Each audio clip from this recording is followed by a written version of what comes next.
भक्तों, लॉर्ड कृष्णा भक्ति official channel पर आप सभी का हार्दिक स्वागत है। आज हम सुनने जा रहे हैं भाद्रपद मास के 11वें अध्याय की पावन कथा।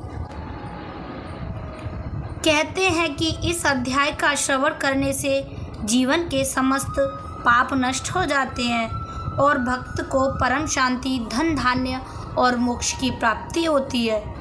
इस कथा का वाचन करने और सुनने से न केवल व्यक्ति के दुख दूर होते हैं बल्कि उसके घर परिवार और समाज में सुख समृद्धि का संचार होता है। तो आइए भक्ति भाव से इस कथा का श्रवण करें। नारद जी बैकुंठ धाम में भगवान विष्णु के चरणों में बैठे थे। उनके मन में जिज्ञासा हुई और हरि से कहते हैं, हे प्रभु, भाद्रपद मास के प्रत्येक दिन का महत्व है, लेकिन 11वें अध्याय की महिमा अद्वितीय बताई गई है। कृपा करके इसके रहस्य का विस्तार करके मुझे बताइए। तब भगवान विष्णु कहते हैं, नारद, ध्यान पूर्वक सुनो। यह कथा बहुत ही पुण्यदायी और चमत्कारी है। इसका श्रवण करने वाला प्राणी चाहे कितने ही पापों से ग्रस्त क्यों ना हो, वह मुक्त हो जाता है। इस अध्याय की कथा एक धर्मात्मा राजा सुदर्शन से जुड़ी है। विदर्भ देश का धर्मप्रिय राजा, जिसका नाम सुदर्शन, न्यायप्रिय, सत्यवादी, प्रजा का पालन करता और भगवान विष्णु का परम भक्त था। उसके राज्य में प्रजा बहुत सुखी और संपन्न थी। राजा सुदर्शन का जीवन धर्म और नीति पर आधारित था। उसने कभी अन्याय नहीं किया, न प्रजा का शोषण किया। किंतु संसार में कोई स्थिति स्थायी नहीं होती। एक दिन ऐसा आया जब उसके राज्य में अकाल पड़ गया। वर्षा नहीं हुई, खेत सूख गए, तालाब और नदियां खाली हो गईं, जनता भूख और प्यास से त्रस्त हो गई। तब राजा विलाप करते हुए, हम भूख से मर रहे हैं, कृपया कोई उपाय करिए। तब राजा दुखी होकर भगवान से प्रार्थना करता है, हे प्रभु, मैंने धर्म का पालन किया है, फिर भी यह विपत्ति क्यों आई है। रात में राजा उपवास रखकर ध्यान लगाता है। उसे भगवान विष्णु का स्वप्न में दर्शन होता है। तब भगवान विष्णु कहते हैं, हे राजन, यह तुम्हारी परीक्षा है।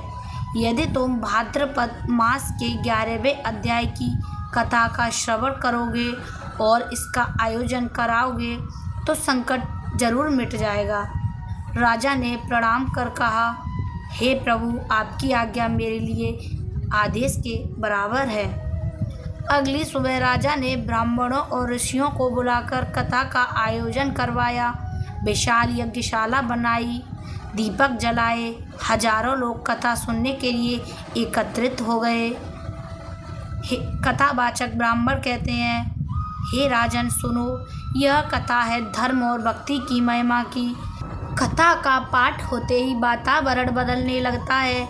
जैसे ही कथा पूरी होती है, आकाश में बादल घिर आते हैं, बिजली चमकती है, मेघ गरजने लगते हैं और अचानक वर्षा शुरू हो जाती है। खेत हरे भरे हो जाते हैं, भूखे लोग अन्न से तृप्त हो जाते हैं। तब प्रजा कहती है, राजा की जय हो, प्रभु की जय हो। राज्य में चारों ओर उत्सव का माहौल हो जाता है। तो भक्तों, इस कथा में हमें शिक्षा मिलती है, जब जीवन में संकट आए तो ईश्वर की शरण लेनी चाहिए। भक्ति और धर्म ही जीवन का असली बल है। भगवान की कथा सुनने और सुनाने से संकट दूर होते हैं और मोक्ष की प्राप्ति भी होती है। भगवान विष्णु ने नारद जी से कहा, जो कोई भी इस अध्याय की कथा का श्रवण करता है वह धन, अन्न, संपत्ति और सुख प्राप्त करता है। उसके जीवन के पाप नष्ट हो जाते हैं। इस कथा को सुनने वाला भक्त दरिद्रता से मुक्त हो जाता है, घर में लक्ष्मी का वास होता है, सभी कष्ट समाप्त हो जाते हैं और वह अंत में विष्णु लोक को प्राप्त होता है। तो हे प्रिय श्रोताओं, यह थी भाद्रपद मास की 11वें अध्याय की पावन कथा। यदि ये कथा आपको हृदय को छू गई हो तो कमेंट में लिखें, जय श्री हरि। हमारे लॉर्ड कृष्णा भक्ति ऑफिशियल को सब्सक्राइब करें, घंटी दबाएं ताकि अगली वीडियो कथा सबसे पहले आप तक पहुँचे। जय श्री हरि, जय श्री विष्णु भगवान की जय।